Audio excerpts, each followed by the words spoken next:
नमस्कार, health care today में आपका स्वागत है। कैल्शियम के कमी के बारे में बहुत सारे बातें होते हैं एवं हमारे बहुत सारे पेशेंट्स हैं जिनको इनका चिंता रहते हैं, लेकिन बाकी क्या कैल्शियम का कमी हो सकते हैं? अगर होता है तो आपको पता कैसे लगेगा? हमारा शरीर कैल्शियम का एक भरपूर स्टोरेज है। क्यों? क्योंकि हमारे हड्डी जो है उसके अंदर इतना सारे कैल्शियम है कि खून के अंदर कैल्शियम के कमी होने का संभावना दिखता ही नहीं है। किसी के कारण से अगर खून में कैल्शियम का कमी आ जाए तो तुरंत हड्डी से वो आके पूर्ण कर देते हैं और हमें साधारण रूप में इसका कोई सिम्टम दिखाई नहीं देता है। क्रॉनिक कैल्शियम कमी के जो सिम्टम्स होता है वो इतना ही वेग होता है कि एक आम जनमानस के तरफ से समझना बहुत ही मुश्किल हो जाता है। देखा गया है कि जिसका क्रॉनिक कैल्शियम का कमी होता है उसमें फैटिगनेस, मसल वीकनेस, इस तरह का चीज़ें आ सकता है, जो कि ना और भी बहुत सारे कारण से आते हैं।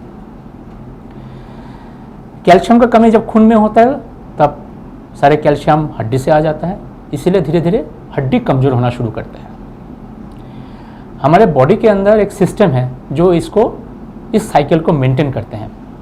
मतलब हम जब खाना खाते हैं उसमें से कैल्शियम खून में जाते हैं, खून से कैल्शियम हड्डी में जाते हैं। अगर खून में कैल्शियम कम होता है तो हड्डी से खून में आ जाता है। देखा गया है कि जो यंग पर्सन्स है, जो ठीक से खाना वाना खाते, बहुत कामकाज करते, कर्मठ है, इनको कैल्शियम का कमी नहीं होता है। लेकिन महिलाओं में उनके लाइफ के 2 समय होता है जिस टाइम कैल्शियम का कमी हो सकता है और हड्डी कमज़ोर हो सकता है। जब वो प्रेग्नेंट होता है, क्योंकि उसके पेट में एक बच्चा पलते हैं, वो बड़ा होता है और उसमें हड्डियाँ बनता है और उसमें बहुत सारे कैल्शियम का ज़रूरत होता है। वो कहाँ से मिलेगा? वो माँ से ही लेंगे, और अगर माँ को प्रॉपर कैल्शियम का खुराक नहीं दिया गया तो कैल्शियम कहाँ से आएगा? माँ के हड्डी से ही आएगा। तो इसलिए कैल्शियम का कमी हो सकता है, हड्डी कमज़ोर हो सकता है एक प्रेग्नेंट महिला में। फिर उस महिला जब उस बच्चे को दूध पिलाते हैं, ब्रेस्ट फीडिंग करते हैं, तो उस दूध के द्वारा भी, उसके ब्रेस्ट मिल्क के द्वारा भी बहुत सारे कैल्शियम बाहर निकल जाते हैं। अगर उस टाइम में भी अगर उनके खुराक में एडिक्वेट कैल्शियम नहीं दिया जाए तो फिर उनका कैल्शियम का कमी होगा। वो कहाँ से आएगा? आएगा हड्डी से ही, और वो हड्डी कमज़ोर होता रहेगा। तो यंग पर्सन्स में जिनका इस तरह का कैल्शियम का कमी होता है, इनको हम कहते हैं ऑस्टियोमेलेशिया। इस ऑस्टियोमेलेशिया में हड्डी नरम हो जाता है और उसमें थोड़ा सा ब्रेकेज आना लगते हैं और कहीं कहीं पे पैथोलॉजिकल फ्रैक्चर क्रिएट हो सकता है। ऑस्टियोमेलेशिया पैथोलॉजिकल फ्रैक्चर क्रिएट हो सकता है। और एक कैल्शियम का कमी होता है जब किसी का उम्र हो जाता है, बुजुर्ग हो जाता है। साधारणतः महिलाओं में ये वाला कैल्शियम का कमी ज़्यादा देखते हैं, जिसमें हड्डी के अंदर से कैल्शियम बाहर निकलना शुरू करता है और हड्डी धीरे धीरे झुरझुरे होने लगते हैं, कमज़ोर होने लगते हैं। इसको हम ऑस्टियोपोरोसिस कहते हैं। हमारा धारणा है कि ऑस्टियोपोरोसिस सिर्फ महिला में होता है, लेकिन ऐसा बात सही नहीं है। ऑस्टियोपोरोसिस पुरुष में भी हो सकता है। देखा गया है कि पुरुष का ऑस्टियोपोरोसिस काफ़ी लेट प्रेजेंट करते हैं। मतलब महिला में काफ़ी कम उम्र में ऑस्टियोपोरोसिस दिखता है और पुरुषों में काफ़ी एज में आके दिखता है। ऐसा क्यों होता है? हमारा बॉडी के अंदर कैल्शियम के इस तरह के मेंटेनेंस के लिए एक हार्मोन काम करता है, जो महिलाओं के हार्मोन जो है एस्ट्रोजन, इसका रोल है। जब महिलाओं का मेनोपॉज हो जाता है उस टाइम बॉडी में हार्मोन का कमी हो जाता है और इसके वजह से उनके हड्डियों के अंदर कैल्शियम जमा होने का जो प्रोसेस है वो रिवर्स हो जाता है और हड्डी से कैल्शियम बाहर निकलना शुरू करता है।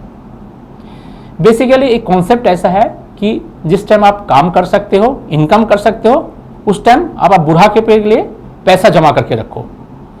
जितना कमाई करोगे, जितना जमा करोगे, बुढ़ापे पे आप उतना आराम से रहोगे।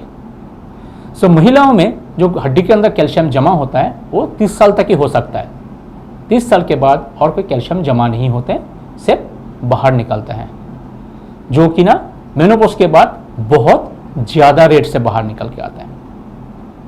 ऐसे भी महिलाओं का हड्डी पुरुष की हड्डी की तुलना से थोड़ा कमज़ोर होता है, हल्का होता है, पतला होता है, इसलिए उनकी हड्डी के अंदर कैल्शियम भी कम होता है पुरुष के हिसाब से।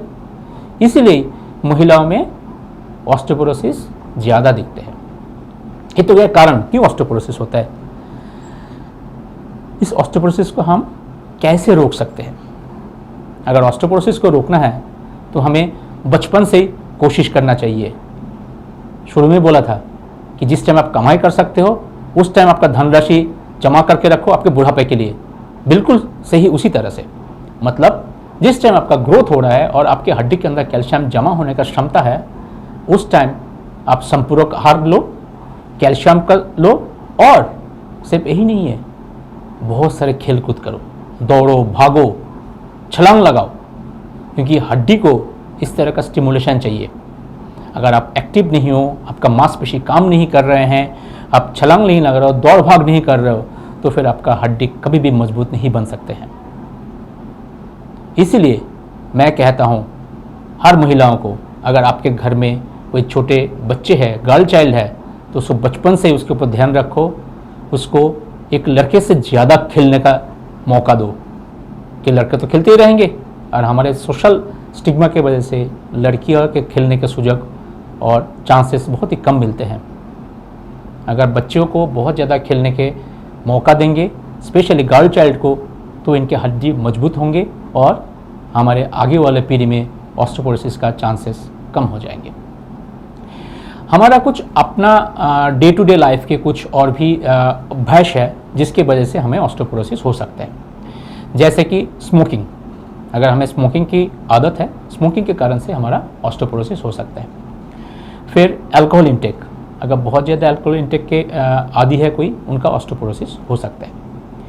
हमारा जो लाइफस्टाइल है, जो अर्बन लाइफस्टाइल है स्पेशली, इसमें सूरज का रोशनी हमारे शरीर में आते ही नहीं है, और हमारे जो कपड़े पहन का तौर तरीका है उस कारण से भी हमारे स्किन के ऊपर, चमड़ी के ऊपर सीधा सूरज की रोशनी नहीं आते हैं। बॉडी के कैल्शियम के स्थिति बनाने के लिए और कैल्शियम का मौजूद बनाने के लिए विटामिन डी का एक रोल है, और विटामिन डी सीधा खाने से नहीं मिलते हैं, हमें सिर्फ इसका रॉ मटेरियल मिलता है खाने से, और सूरज का किरण से उस रॉ मटेरियल से विटामिन डी हमारे शरीर में बनते हैं। अगर सूरज का किरण ना आए तो विटामिन डी नहीं बनेगा, कैल्शियम जमा नहीं होगा, हमारे खाने से कैल्शियम पाचक तंत्र से खून में नहीं आएगा।